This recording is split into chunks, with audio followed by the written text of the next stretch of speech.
बर्फीली चोटियां और आईटीबीपी के जवान वहां भी योग दिखा। साहस और साधना साथ साथ चले। गुजरात के लोगों ने भी एक नया इतिहास रचा।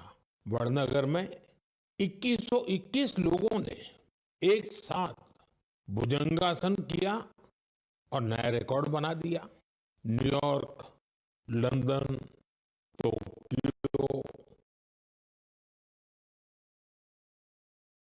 शहर से योग की तस्वीरें आई और हर तस्वीर में एक बात खास रही, शांति, स्थिरता और संतुलन। इस बार की थीम भी बहुत विशेष थी, yoga for one earth one health, यानी एक पृथ्वी एक स्वास्थ्य। ये सिर्फ एक नारा नहीं है, एक दिशा है जो हमें वसुधैव कुटुंबकम का एहसास कराती है। मुझे विश्वास है इस बार के योग दिवस की भव्यता ज्यादा से ज्यादा लोगों को योग को अपनाने के लिए जरूर प्रेरित करेगी। मेरे प्यारे देशवासियों, जब कोई तीर्थ यात्रा पर निकलता है तो एक ही भाव सबसे पहले मन में आता है, चलो बुलावा आया है। यही भाव हमारे धार्मिक यात्राओं की आत्मा है। ये यात्राएं शरीर के अनुशासन का, मन की शुद्धि का, आपसी प्रेम और भाईचारे का, प्रभु से जुड़ने का माध्यम है। इनके अलावा इन यात्राओं का एक और बड़ा पक्ष होता है। ये धार्मिक यात्राएं सेवा के अवसरों का एक महा अनुष्ठान भी होती है। जब कोई भी यात्रा होती है तो जितने लोग यात्रा पर जाते हैं उससे ज्यादा लोग तीर्थ यात्रियों की सेवा के काम में जुड़ते हैं। जगह जगह भंडारे और लंगर लगते हैं। लोग सड़कों के किनारे प्याव लगवाते हैं। सेवा भाव से ही मेडिकल कैंप और सुविधाओं की व्यवस्था की जाती है। कितने ही लोग अपने खर्च से तीर्थ यात्रियों के लिए धर्मशालाओं की और रहने की व्यवस्था करते हैं। साथियों, लंबे समय के बाद कैलाश मानसरोवर यात्रा का फिर से शुभारंभ हुआ है। कैलाश मानसरोवर यानी भगवान शिव का धाम। हिंदू, बौद्ध, जैन हर परंपरा में कैलाश को श्रद्धा और भक्ति का केंद्र माना गया है। साथियों, 3 जुलाई से पवित्र अमरनाथ यात्रा शुरू होने जा रही है और सावन का पवित्र महीना भी कुछ ही दिन दूर है। अभी कुछ दिन पहले हमने भगवान जगन्नाथ जी की रथ यात्रा भी देखी है। उड़ीसा हो, गुजरात हो या देश का कोई और कोना, लाखों श्रद्धालु इस यात्रा में शामिल होते हैं। उत्तर से दक्षिण, पूरब से पश्चिम, ये यात्राएं एक भारत श्रेष्ठ भारत के भाव का प्रतिबिंब है। जब हम श्रद्धा भाव से, पूरे समर्पण से और पूरे अनुशासन से अपनी धार्मिक यात्रा संपन्न करते हैं तो उसका फल भी मिलता है। मैं यात्राओं पर जा रहे सभी सौभाग्यशाली श्रद्धालुओं को अपनी शुभकामनाएं देता हूं। जो लोग सेवा भावना से इन यात्राओं को सफल और सुरक्षित बनाने में जुटे हैं, उन्हें भी साधुवाद देता हूं। मेरे प्यारे देशवासियों, अब मैं आपको देश की 2 ऐसी उपलब्धियों के बारे में बताना चाहता हूं जो आपको गर्व से भर देंगी। इन उपलब्धियों की चर्चा वैश्विक संस्थाएं कर रही हैं। डब्ल्यूएचओ यानी विश्व स्वास्थ्य संगठन और आईएलओ यानी इंटरनेशनल लेबर ऑर्गेनाइजेशन ने देश की इन उपलब्धियों की भरपूर सराहना की है। पहली उपलब्धि तो हमारे स्वास्थ्य से जुड़ी है। आप में से बहुत से लोगों ने आंखों की एक बीमारी के बारे में सुना होगा, ट्रैकोमा। ये बीमारी बैक्टीरिया से फैलती है। एक समय था जब ये बीमारी देश के कई हिस्सों में आम थी।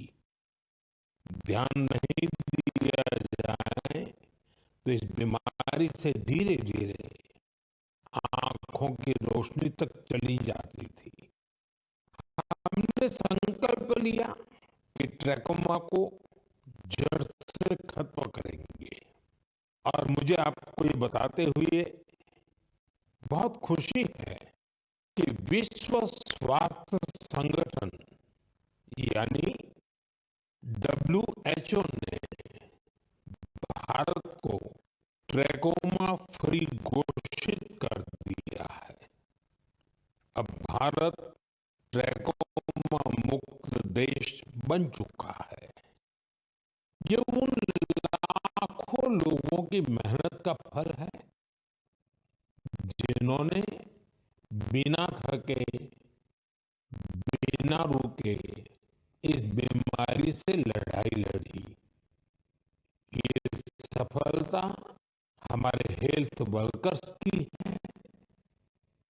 स्वच्छ भारत अभियान से भी इसे मिटाने में बड़ी मदद मिली। जल जीवन मिशन का भी इस सफलता में बड़ा योगदान रहा। आज जब घर घर नल से साफ पानी पहुंच रहा है तो ऐसी बीमारियों का खतरा कम हो गया है। विश्व स्वास्थ्य संगठन डब्ल्यूएचओ ने भी इस बात की सराहना की है कि भारत ने बीमारी से निपटने के साथ साथ उसके मूल कारणों को भी दूर किया है।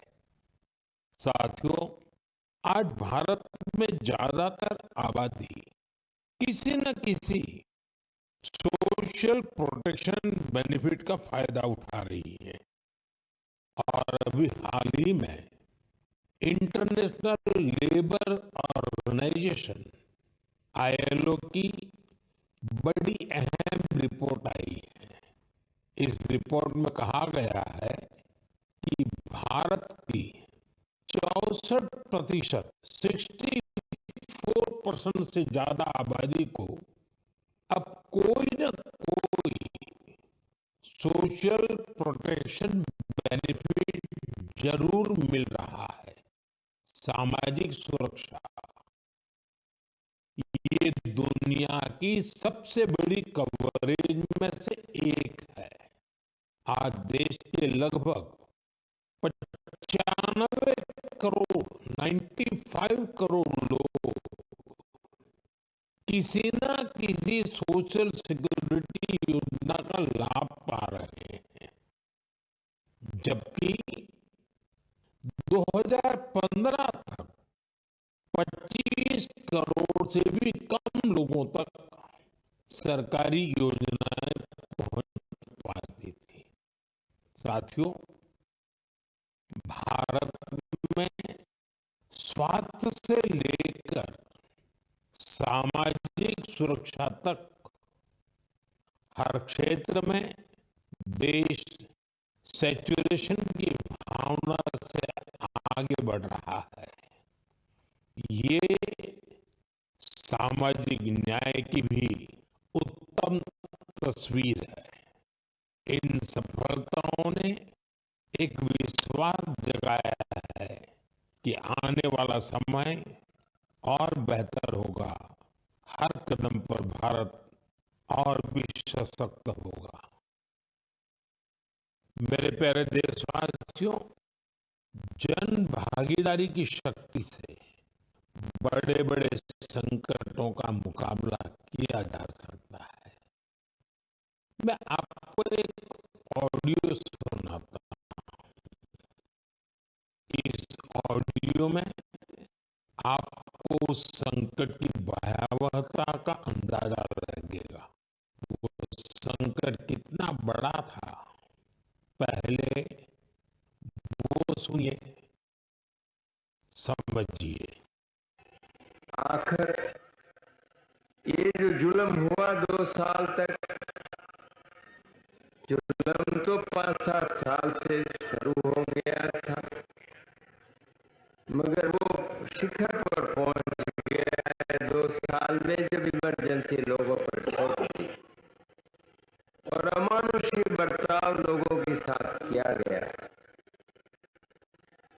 लोगों के स्वतंत्रता के हक छीन लिए गए, अखबारों को कोई स्वतंत्रता न रही, न्यायालय बिल्कुल निर्बल बना दिए गए और जिस ढंग से 1 लाख से ज्यादा लोगों को जेल में बंद कर दिए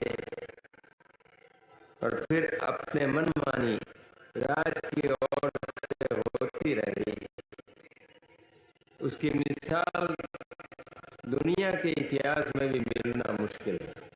साथियों, ये आवाज देश के पूर्व प्रधानमंत्री श्रीमान मोरारजी भाई देसाई की है। उन्होंने संक्षेप में लेकिन बहुत ही स्पष्ट तरीके से इमरजेंसी के बारे में बताया। आप कल्पना कर सकते हैं वो दौर कैसा था। इमरजेंसी लगाने वालों ने ना सिर्फ हमारे संविधान की हत्या की, बल्कि उनका इरादा न्यायपालिका को भी अपना गुलाम बनाए रखने का था।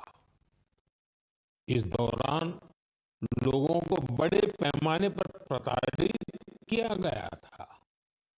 इसके ऐसे अनेक उदाहरण हैं जिन्हें कभी भी भुलाया नहीं जा सकता।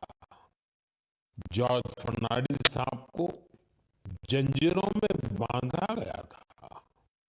अनेक लोगों को कठोर यातनाएं दी गई। मीसा के तहत किसी को भी ऐसे ही गिरफ्तार कर लिया जाता था। स्टूडेंट्स को भी परेशान किया गया। अभिव्यक्ति की आजादी का भी गला घोंट दिया गया। साथियों, उस दौर में जो हजारों लोग गिरफ्तार किए गए, उन पर ऐसे ही अमानवीय अत्याचार हुए। लेकिन ये भारत की जनता का सामर्थ्य है। वो झुकी नहीं, टूटी नहीं और लोकतंत्र के साथ कोई समझौता उसने स्वीकार नहीं किया। आखिरकार जनता जनार्दन की जीत हुई। आपातकाल हटा लिया गया और आपातकाल थोपने वाले हार गए। बाबू जगजीवन राम जी ने इस बारे में बहुत ही सशक्त तरीके से अपनी बातें रखी थी। बहनों और भाइयों, पिछला चुनाव नहीं था, भारत की जनता का एक महान अभियान था। उस समय के परिस्थितियों को बदल देने का, तानाशाही के धारा को मोड़ देने का और भारत में प्रजातंत्र की बुनियाद मजबूत कर देने का। अटल जी ने भी तब अपने ही अंदाज में जो कुछ कहा था वो भी हमें जरूर सुनना चाहिए। बहन और भाइयों, देश में जो कुछ हुआ उसे केवल चुनाव नहीं कह सकते। एक शांतिपूर्ण क्रांति हुई है।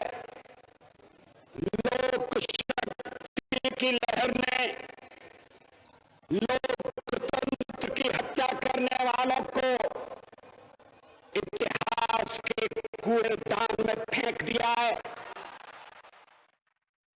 साथियों, देश पर इमरजेंसी थोपे जाने के 50 वर्ष कुछ दिन पहले ही पूरे हुए। हम देशवासियों ने संविधान हत्या दिवस मनाया है।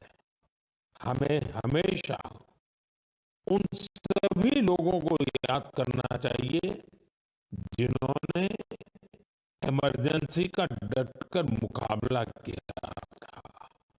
इससे हमें अपने संविधान को सशक्त बनाए रखने के लिए निरंतर सजग रहने की प्रेरणा मिलती है। मेरे प्यारे देशवासियों, आप एक तस्वीर की कल्पना कीजिए।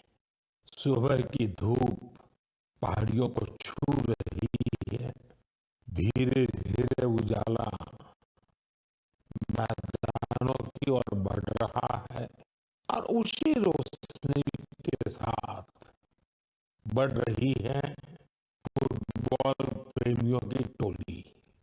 सीटी बजती है और कुछ ही पलों में मैदान तालियों और नारों से गूंज उठता है।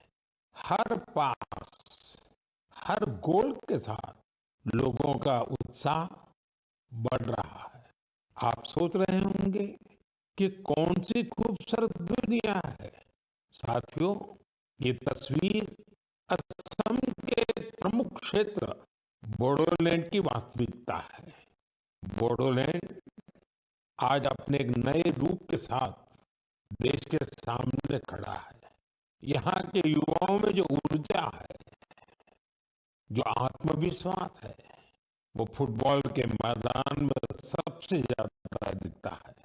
बोडो टेरिटोरियल एरिया में बोडोलैंड कैंप कप का आयोजन हो रहा है। ये सिर्फ एक टूर्नामेंट नहीं है, ये एकता और उम्मीद का उत्सव बन गया है।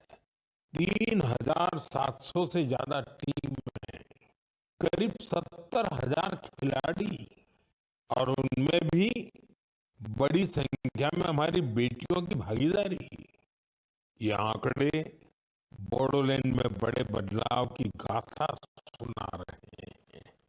बोडोलैंड अब देश के खेल नक्शे पर, स्पोर्ट्स के मैप पर अपनी चमक और बढ़ा रहा है। साथियों, एक समय था जब संघर्ष ही यहाँ की पहचान थी।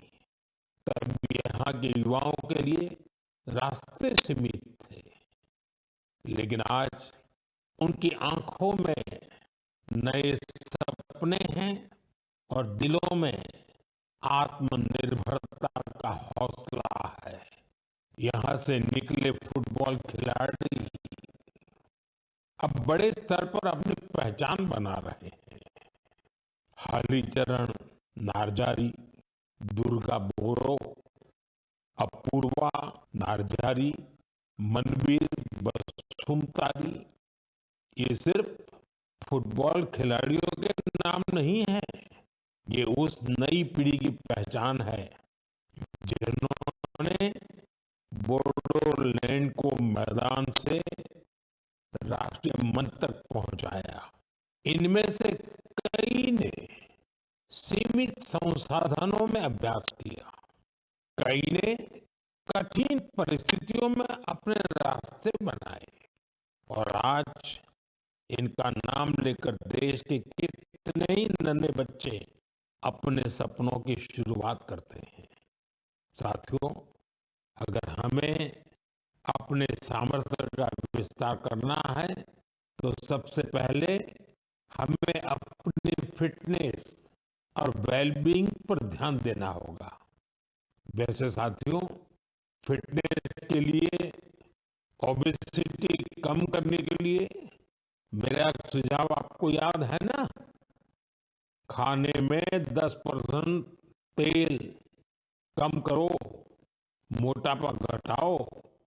जब आप फिट होंगे तो जीवन में और ज्यादा सुपर हिट होंगे।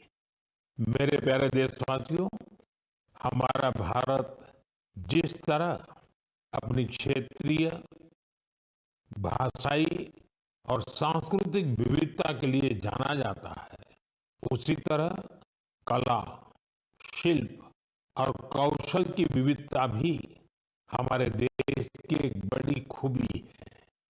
आप जिस क्षेत्र में जाएंगे, वहां की कुछ न कुछ खास और लोकल चीज के बारे में आपको पता चलेगा। हम अक्सर मन की बात में देश के ऐसे यूनिक प्रोडक्ट्स के बारे में बात करते हैं।